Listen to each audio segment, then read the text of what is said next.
Hello, good evening students. Welcome to learn physics. আজ তোমাদের MCQ statistics chapter অর্থাৎ স্থিতিবিজ্ঞান চ্যাপ্টারের এমসিকিউ এর নেক্সট ক্লাসটা করব। আগের ক্লাসের যে অঙ্কগুলো করেছিলাম আশা করি সেই অঙ্কগুলো বুঝতে পেরেছো। তো নেক্সট যে অঙ্কগুলো করব সেইগুলো দেখো, তোমরা যেভাবে প্র্যাকটিস করেছো এইভাবে করে যাও। যদি কোনো কিছু প্রবলেম থাকে, যদি মনে হয় তোমাদের এই অঙ্কগুলো আরেকটু এইভাবে করে দিলে ভালো হয়, তো তোমাদের এই অঙ্কগুলো যে করে দিচ্ছি তার সম্বন্ধে মতামত অবশ্যই কমেন্ট বক্সে জানাবে। আমি সেই মতো চেষ্টা করব তোমাদের অঙ্কগুলো সলিউশন করে দেওয়ার। ঠিক আছে, তো চলো শুরু করি। নেক্সট এমসিকিউ দেখো, যে এমসিকিউ গুলো করেছিলাম আগের ক্লাসে 14 পর্যন্ত হয়েছিল। তারপরে দেখো যেটা আছে 15, একটি কণা সমষ্টির ভর কেন্দ্র নির্ভর করে না কিসের উপর? ভর কেন্দ্র নির্ভর করে না, তোমরা তো জানো ভর কেন্দ্র। আগের ক্লাসেও এরকম ধরনের একটা কোশ্চেন ছিল, ভর কেন্দ্রের যে রাশিমালা, সেটা যদি তোমরা এক্স সমান লিখো, x equal to m1 x1 plus m2 x2 m3 x3 divided by m1 plus m2 plus m3 ইত্যাদি এরকম হবে। তো এখন বুঝতেই পারছো কণাগুলির ভরের উপর নির্ভর করবে, ভরের উপর নির্ভর করে, কণাগুলির অবস্থানের উপর নির্ভর করে, কণাগুলির আপেক্ষিক দূরত্বের উপর নির্ভর করে। এই কোশ্চেনটাই ছিল মনে হচ্ছে। তার মানে তোমার নির্ভর করে না যেটার উপর সেটা হবে এই বিয়েরটা। ঠিক আছে, কণাগুলির উপর প্রযুক্ত বলের উপর নির্ভর করবে না। ঠিক আছে, অপশান তারপরে 16টা, আর ব্যাসার্ধের তিনটি অভিন্ন ধাতব বলকে একটি অনুভূমিক তলের উপর পরস্পরের সংস্পর্শে স্পর্শ করে এমনভাবে রাখা হলো যাতে বল তিনটির কেন্দ্রগুলি যোগ করলে একটি সমবাহু ত্রিভুজ গঠিত হয়। ঠিক আছে, তো এক্ষেত্রে ছবিটা ঠিক এরকম ধরনের ভাবতে পারো, ছবিটা ঠিক এরকম হবে। এখানে তোমার তিনটে ভর কেন্দ্র ধরে নাও, এইটা একটা, এইটার একটা, এইটা একটা। তো এদেরকে যদি এবার একটা রেখা দিয়ে এরকম ভাবে যোগ করে দাও, তাহলে এরকম একটা সমবাহু ত্রিভুজ তুমি পাবে। ঠিক আছে, তাহলে সেক্ষেত্রে কোথায় এই ভরকেন্দ্র থাকবে, মানে সমষ্টির ভরকেন্দ্র অবস্থান কোথায় হবে?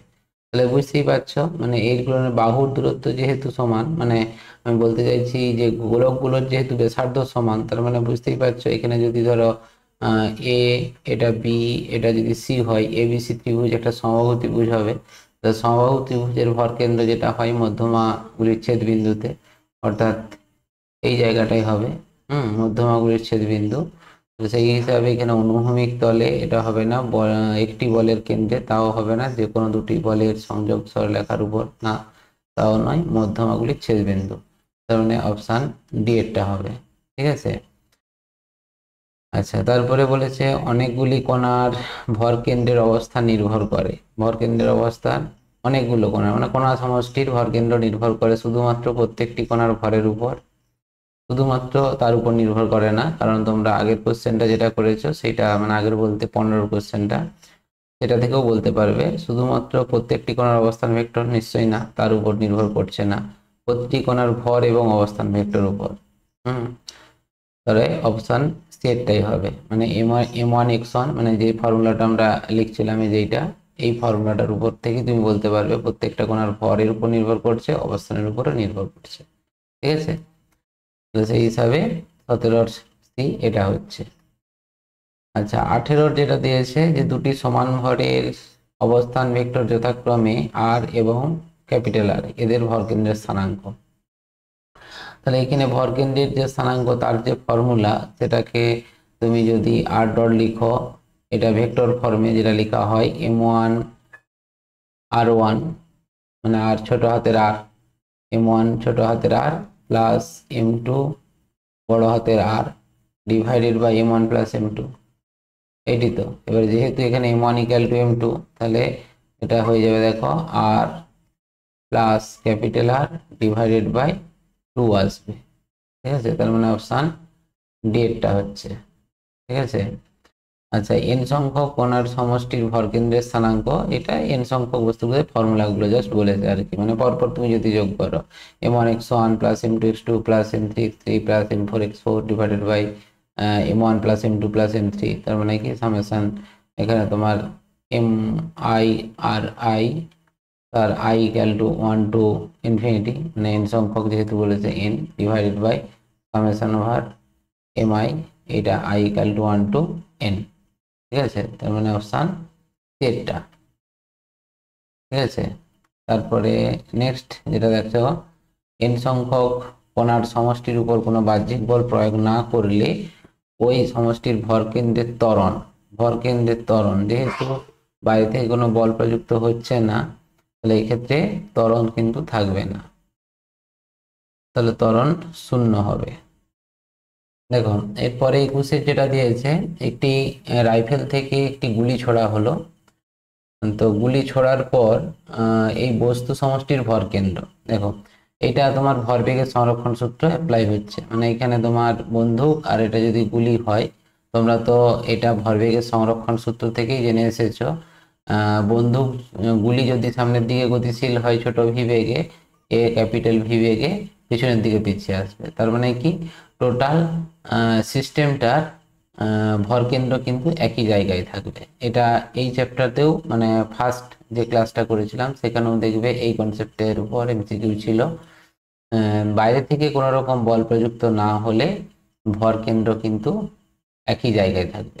ঠিক আছে, তার মানে বস্তু দুটো বিপরীত দিকে যাবে, এমনভাবে যাবে যাতে করে ভরকেন্দ্র একই জায়গায় অবস্থান করে। ঠিক দেখবে জলে ভাসমান কোনো নৌকা, নৌকার এক প্রান্ত থেকে অন্য প্রান্তে চলে গেলে যেমন ব্যক্তিটা যেদিকে যাচ্ছে নৌকা ঠিক তার বিপরীত দিকে যায়, যাতে করে টোটাল সিস্টেমটার ভরকেন্দ্র একই থাকে, ঠিক এখানেও সেই ঘটনাটা ঘটবে, বাইরে থেকে কোনো বল প্রযুক্ত হচ্ছে না যেহেতু। ঠিক আছে, তাহলে সেই জন্য স্থির থাকবে, অপশান ডি এরটা। নেক্সট যেটা আছে দেখো 22, এটা অ্যাকচুয়ালি আগের ক্লাসে না ফার্স্ট ক্লাসে তোমার 7-এর অঙ্কটা ছিল, এটা আমি একটু স্কিপ করে গেছিলাম, আমার খেয়াল ছিল না, মিস্টেক হয়ে গেছিলো। তো এখানে যে অঙ্কটা দেওয়া আছে দেখো, 10 কেজি এবং 4 কেজি ভরের দুটি ব্লক একটি নগণ্য ভরের একটি স্প্রিং দিয়ে যুক্ত করে ঘর্ষণহীন অনুভূমিক তলের উপর রাখা হলো। ঘাত প্রয়োগ করায় হালকা ব্লকটির দিকে ভারী ব্লকটির বেগ হয় তোমার 14 মিটার পার সেকেন্ড, এক্ষেত্রে ভরকেন্দ্রের বেগ কত হবে? মানে এরকম একটা বস্তু যার ভর ধরে নাও এটা 10 কেজি আর এরকম আরেকটা বস্তু যার ভর হচ্ছে 4 কেজি, এদেরকে এরকম একটা ভরহীন স্প্রিং এর সঙ্গে যুক্ত করে দিয়েছে, যুক্ত করে এরকম অনুভূমিক তলের উপর রেখে দিয়েছে। ঠিক আছে, দিয়ে কি করেছে না এখানে ভারী ব্লকটাকে একটা ঘাত প্রয়োগ করেছে, যার ফলে এ একটা যে বেগে গতিশীল হচ্ছে, ধরে নাও এটা v1 এর বেগটা হচ্ছে তোমার 14 মিটার পার সেকেন্ড, তাহলে যে মুহূর্তে একে বেগ দেওয়া হয়েছে সেই মুহূর্তে এর বেগ কিন্তু 0, এটা কিন্তু 0। তারপরে স্প্রিংটা সংকুচিত হবে এবং তারপরে এ বেগ লাভ করবে, এ গতিশীল হবে এবং এর বেগটাও কিন্তু আস্তে আস্তে কমতে থাকবে।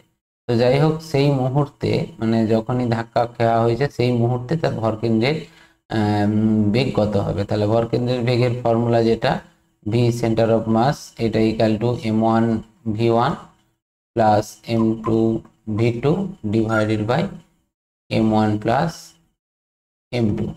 তাহলে এখানে m1টা হচ্ছে 10 কেজি, তার বেগ হচ্ছে 14 প্লাস m2 এটা 4 ইন্টু তার বেগ হচ্ছে 0 divided by m1 plus m2, m1 হচ্ছে 10 প্লাস m2 হচ্ছে 4, 14 হচ্ছে, তাহলে এটা তোমার হবে 140 ডিভাইডেড বাই তোমার হচ্ছে 14, তার মানে 10 metre per second. Option C এরটা হচ্ছে, হ্যাঁ এটা ফর্মুলা বুটিং অঙ্ক ছিল একদম। নেক্সট হচ্ছে 23, একটি মিটার স্কেলে 1 সেন্টিমিটার 2 সেন্টিমিটার এবং 100 সেন্টিমিটার দাগ থেকে সমভরের 100টি বস্তু ঝুলালে ওই স্কেলটির ভরকেন্দ্রের অবস্থান কত হবে? ঠিক আছে, তুমি যদি এরকম একটা স্কেল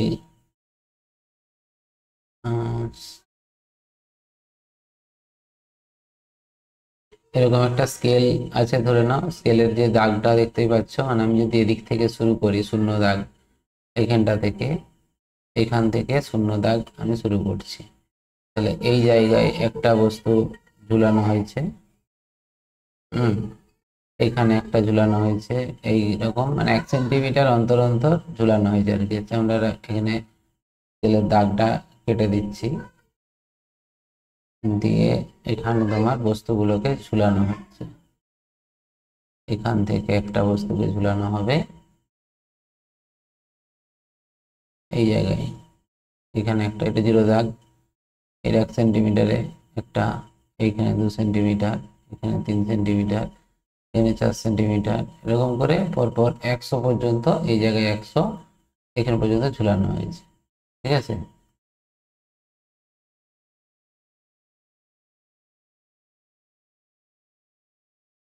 তাহলে ভর কেন্দ্রের স্থানাঙ্ক নির্ণয় করার জন্য তোমাদের যেটা ফর্মুলা, মানে x=, m1 x1, মানে প্রথম কণাটার ভর তো 0, তার মানে এখানে তোমার সমভরের বলেছে, তার মানে m×0 প্লাস, ও 1 সেন্টিমিটার আছে, সরি 1 সেন্টিমিটার থেকে ঝুলানো আছে, তার মানে m×1 হবে, plus m×2 plus m×3 plus m×4, এরকম ভাবে ডট ডট করে ডিভাইডেড বাই তোমার 100 পর্যন্ত, m1 মানে m plus m plus m plus এরকম করে 100 পর্যন্ত, ঠিক আছে।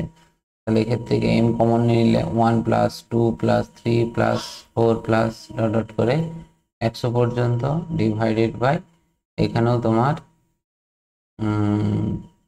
এম এম এম এম করে 100 এম, মানে এটা তোমার 100 হয়ে যাবে, ঠিক আছে। 100 এম, কেটে যাবে, এটাকে এবারে ক্যালকুলেশন করতে হবে।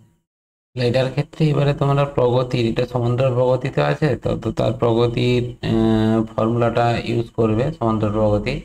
তাহলে এই ক্ষেত্রে মোট পদ সংখ্যা যেটা, সেটা হচ্ছে 100, তার মানে তোমার এখানে 100 হবে, 100 ডিভাইডেড বাই 2 ইন্টু প্রথম পদ প্লাস শেষ পদ, মানে 1 প্লাস 100 ইন্টু এটা তোমার 1-এর 100, তাহলে এখানে 100 100 কেটে যাচ্ছে, তার মানে 101/2, মানে 50.5, ঠিক আছে। 101/2 করলে এত সেন্টিমিটার, এটি হবে। নেক্সট যে অঙ্কটা আছে, 2 কেজি এবং 10 কেজি ভরের দুটি বস্তু একটি ভরহীন দণ্ডের দ্বারা যুক্ত, ভর দুটির ব্যবধান 12 সেন্টিমিটার, 2 কেজি ভরের ভর থেকে ভর কেন্দ্রের দূরত্ব কত, এটা ফর্মুলা, এটা ফার্স্ট তোমার ক্লাসেও ছিল।